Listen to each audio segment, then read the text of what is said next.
Well, I've been, pretty much sort of an athletic build all my life. I'm 5'7", and I think right now I'm 150, 155 pounds, and I'm in good health. But played golf for 25 years. I raced dirt bikes for 25 years, and so I've always been active, athletic, climbing roofs in the insurance industry, and so I'll be 61 on October 19th, and around 2017, I started having aches in my hip joints, and my lower back was bothering me. I was kind of blaming it on so much time sitting at a desk in front of the computer, having to crank out all these estimates, the digital age coming on, and kind of blaming it on that. Maybe it was just old age, my body decaying, but it got to where the both hip joints started aching simultaneously. So that really puzzled me. It wasn't like my friend down the road who's had his right hip replaced 3 months ago, and he thought he was having back problems, but major surgery fixed him. But I knew it really wasn't something like that, because both hips started just aching, throbbing simultaneously.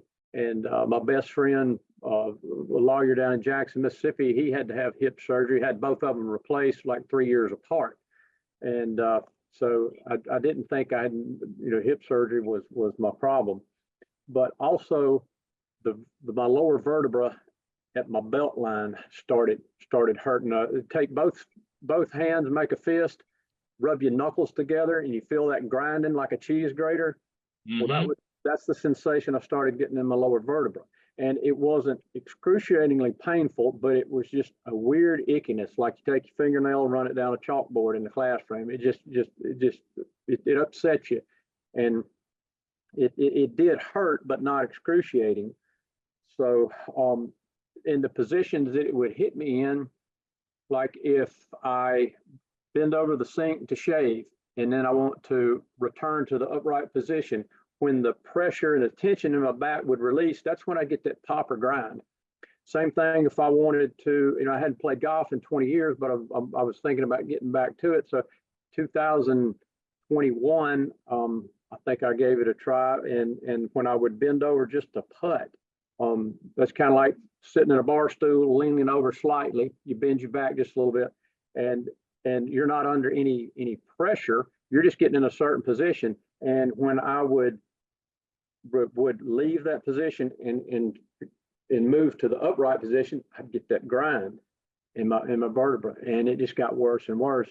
One instance where it became apparent to me that this is pretty serious was after or in the aftermath of Hurricane Ida. We're down in Houma, Louisiana, and I had to take the dump trailer out to the landfill, and it's got a hydraulic bed and it dumps, and it's easy, it's a piece of cake. Well, it wasn't my trailer. I got one of the company's trailers to haul out there. They didn't charge the battery, and it only went up about 20 degrees and battery killed, and didn't have any jumper cables. So I had to hand unload a 14-foot dump trailer with vinyl floor tile debris.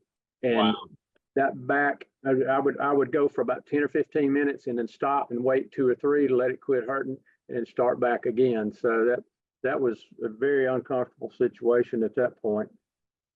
And another symptom that would bother me is, like, I'll put an ice chest in the back of my truck every day because I need fluids and I'm out in the heat.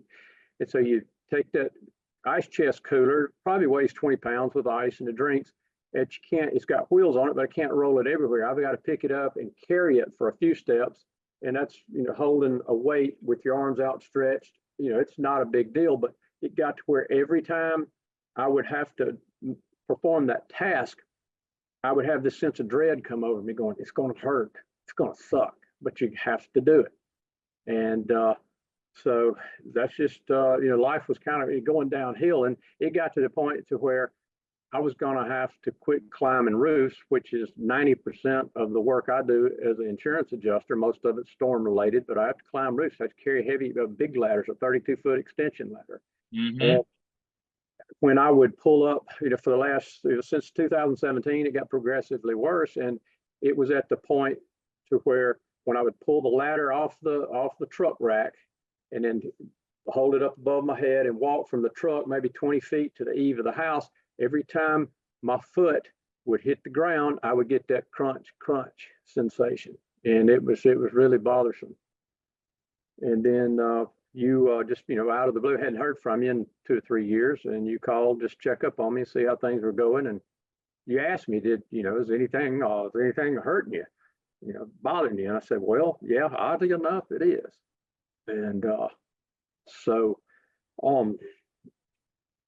May 10th was when I started in 2023. And so I bought you set me up with the X39 and the Eon. Mm-hmm. And so May 10th was the first day that I put it on and wore it. And, I didn't really, I was like, well, hey, I got nothing to lose. Let me try this, because the next step is to go get an MRI done. And my mom had told me, said, look, don't worry about I'll pay your deductible. You go get you an MRI, because she noticed how I was moving around. And when I'd step out of the truck, I would walk in a hunched over position, leaning forward, like I was becoming an old man, and I couldn't move like an athlete. And so, it's a 90-mile drive from my house to Memphis, generally speaking, and I had an inspection to do that day, so I put on a patch and got in the truck. And when I went through the red light at Walnut, Mississippi, which is 1/3 of the way, it's about a 20-mile drive, I picked my foot off the floorboard to get ready to hit the brake, but the light was green, so I went on through. And when I went under the light, I realized my hips are aching.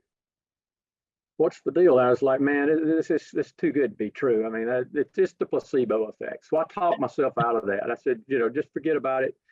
Of course, the hips hurt once I got out of the truck and did my routine, but that's day one. So about 6 weeks into it, I could tell something's happening. Of course, I'm thirsty. You tell me I got to drink water, and I've always drank fluids, but I've never drank water like I've drank now. And it gives me a cotton mouth if I don't drink enough water. And I drink a ton of water. Of course, you got to go to the bathroom twice or 3 times what your normal trips are. But I'm glad to pay that price. So about 6 weeks into it, I knew that something's happening. So let's keep up with it. And I remember you telling me that you're not putting anything into your body. This is just a patch that sends light waves onto your skin, and then it helps your body stimulate these cells, these stem cells. So I'm not introducing anything into my body. So when did you have the first big aha? Because we talked about it takes 6 months to get fully activated. When did it first hit you? Because we talked the other day about how long it took. Yeah, it's going to be around 6 months. I knew, because I remember loading that ice chest in the back of the truck, and I had to walk a little further than normal to carry it. And I remember said, "You really didn't hurt." I mean, it was discomfort, but it wasn't near like it was. And I was like, well, man, if I've gotten this much improvement, it's worth it. I'm going to stay with the product. So then I began to wonder, in economics, you have the term, the margin of diminishing returns. So I'm thinking, at what point is this thing going to level off, and I'm not going to really get much better? And I was crossing my fingers, hoping that it keeps improving. Yep. And it has. I can't tell you that any one month has been a great jump, but each month was better than the previous month. And I remember in 2020, it was a year ago, it was almost a year ago to the week, that I got a call to opportunity to go work for 2 to 3 months in southern Michigan. And I had been in South Louisiana for just about 2 years straight. And I was ready, and it was brutal, 110 heat index every day, humidity. I was ready to get out of there. So I took the opportunity to go work in southern Michigan, but it was climbing roofs. And I knew that I could do it because my crunching in the back, when I would take that ladder off and walk across the yard, put it up on the roof, it wasn't crunching me near as bad. Now, and I was thinking, well, I'm going to probably overexert myself. I may hurt bad, but I've got to make the money. I just got to suck it up and go. Ended up working about 3 months in southern Michigan. I pulled up 2-story, 32-foot extension ladder a lot. and my back never gave me any problems. Yet hurt a little bit, but not near as much. And when I got ready to come home in mid-October, my back was fine, and I was better each month, even though I was doubling the amount of times that I would pull that 32-foot ladder. So would you have done that if you'd gone back a year and not worn the patches? Do you think you'd have made that trip? Oh, if I hadn't worn the patches, I would have turned it down. There's no way I could have gone and done that. When you and I first talked, you said, Eric, I don't know how long I'm gonna be able to work my career, and you've done this for a very long time. Yeah. I've been so I started in 1988 as an auto adjuster. Started climbing roofs in 1992. Wow. When we talked the other day, lad, and we hadn't caught up for several months. You mentioned that which months were your greatest improvement towards the end? Yeah, when I left to go last year, in August of 2023, we live on a farm, so I had a lot of chores to do. So I left South Louisiana, and I had a 3 or 4 day stretch up here in Northeast Mississippi to get things in order, because I knew I'd be gone for about another 3-month stretch. So I ran the weed eater a lot, and man, that weed eater it's bad for your body anyway, because you're off balance. And boy, I would feel that crunch all the time when I was running the weed eater. But in August, I was, let's see, June, July, I was only 3 months into that patch, August 10th of last year. And I ran the weed eater a bunch, got everything, all the ditches and the stuff cleaned up. And I was about 50% improvement over running the weed eater the previous year. So I was like, well, so I had some benefit then a year ago. So the last 60 days, I've been doing a lot of work here on the farm. I've had some time. I haven't been as busy insurance adjustment wise. So I've run a pole saw, which is a big weed eater with a chainsaw on the end of it to cut tree limbs, an actual chainsaw, loading limbs into the dump trailer and dumping them in burn piles here on the farm, doing a lot of heavy work. I've been gone for 3 years, and stuff gets grown up.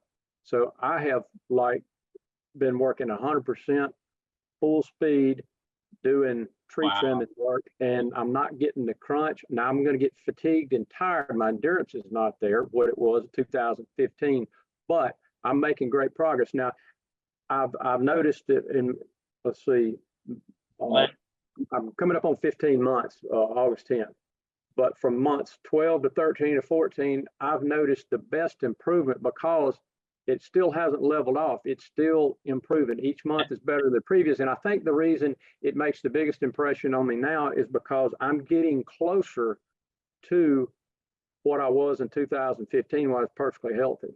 Wow, lad, that's awesome. I appreciate you sharing your story. I got to turn it back over to Peter in a second, but that's what I noticed the other day. You said month 12, 13, and 14 were your greatest improvements. Because I'm getting closer to 100%. I'm saying on a scale of 1 to 10, I'm at a good solid 80%.